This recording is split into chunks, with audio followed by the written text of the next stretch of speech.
High, আমি সোনিয়া।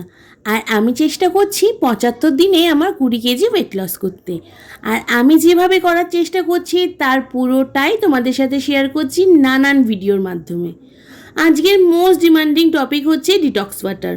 তোমরা অনেকেই আমাকে প্রশ্ন করেছো আমি সকাল থেকে এত ডিটক্স ওয়াটার কেন খাই আর কিসের কি কাজ। চলো তাহলে একটু আড্ডার ছলে বলা যাক। খালি পেটে গরম জল খেলে আমাদের হজম শক্তি বাড়ে, শরীর হাইড্রেট থাকে, কনস্টিপেশনের প্রবলেম অনেক কম হয়, শরীরে মেটাবলিজম বাড়ায় ইত্যাদি। নেক্সট, সারা রাত ভেজানো মেথির জল খেলে খিদে কমে, হজম শক্তি বাড়ে, ব্লাড সুগার কন্ট্রোল হয়, ব্লোটিং কমে যায়, আর সাথে চুলের জন্য খুব উপকারী। জিরে ভেজানো জলও কিন্তু ওয়েট লসের জন্য খুব ভালো ডিটক্স ওয়াটার। ডাইজেশন খুব ভালো হয়, সাথে ব্লোটিংও কমে। ওয়েট লস জার্নিতে গ্রিন টির ভূমিকা কিন্তু বিশাল, একে ভুললে চলবে না। এতে ব্লোটিং কম হয়, ফ্যাট লস হয়, ভীষণ লো ক্যালোরি, সাথে এনার্জি দেয় প্রচুর।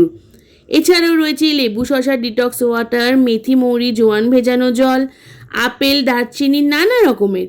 আসল কথা হলো যত পরিমাণ ডিটক্স ওয়াটার ইনটেক করবে টক্সিন শরীর থেকে তত বেরোবে, ওয়েট লস তত ভালো হবে।